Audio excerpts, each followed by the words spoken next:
Ahí. Ok. En este video vamos a hablar sobre las diferentes teorías de lubricación, cuáles existen, sus características y sus funciones. Hay diferentes teorías que explican cómo los lubricantes interactúan con las superficies. Los tres modelos principales son la lubricación hidrodinámica. Este modelo se aplica cuando hay un gran espacio entre las superficies en movimiento. El lubricante forma una película continua que separa completamente las superficies en contacto, evitando el contacto directo.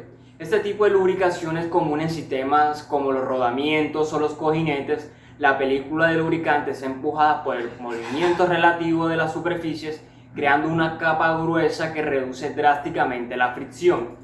La segunda teoría es la lubricación elastohidrodinámica. En este modelo las superficies están en contacto cercano o ligero contacto, pero aún hay una película de lubricante entre ellas. Sin embargo, la película es más delgada debido a la alta presión en el área de contacto. Este tipo de lubricación ocurre en componentes como los engranajes, donde la presión es extremadamente alta, deformando ligeramente las superficies. La otra es la lubricación boundary por frontera. Aquí las superficies están tan cerca que la película lubricante no es capaz de separarlas completamente. En lugar de un flujo continuo de aceite, el lubricante se adhiere a las superficies. Este tipo de lubricación ocurre en condiciones extremas cuando las superficies se mueven a bajas velocidades o cuando el lubricante se degrada. En este caso, la lubricación se basa en la adhesión y las propiedades de las moléculas del lubricante, como los aditivos, que protegen las superficies. Factores que afectan la lubricación. La eficacia de la lubricación depende de varios factores. Una de esas es la viscosidad del lubricante.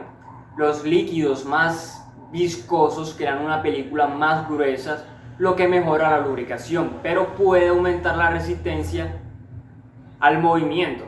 La viscosidad debe ser correcta para las condiciones del funcionamiento. También una de los factores que afectan la lubricación es la velocidad de la operación.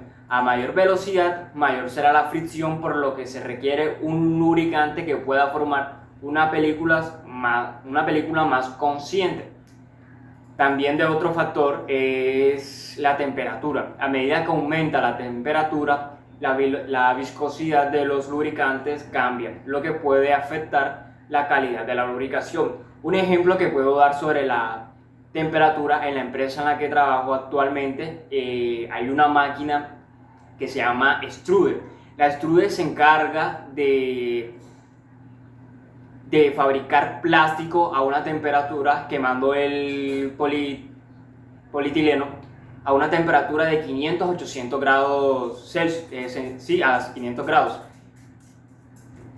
Por lo que tiene un engranaje, o sea, es una máquina que mide por lo menos unos 20 metros, y a la parte inferior, donde va moldeando el plástico para que pueda salir, se manejan unos engranajes. Entonces, como esa máquina maneja una temperatura muy alta, se maneja un tipo de lubricante que pueda sobrellevar los engranajes y la temperatura.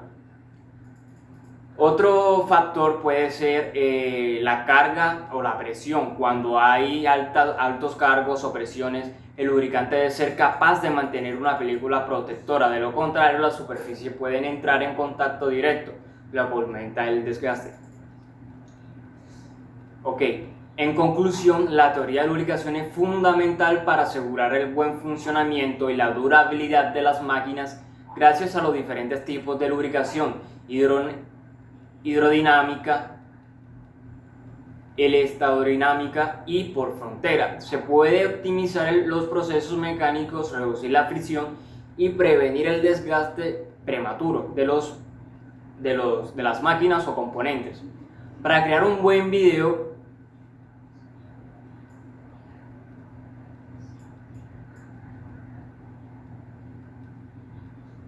ya.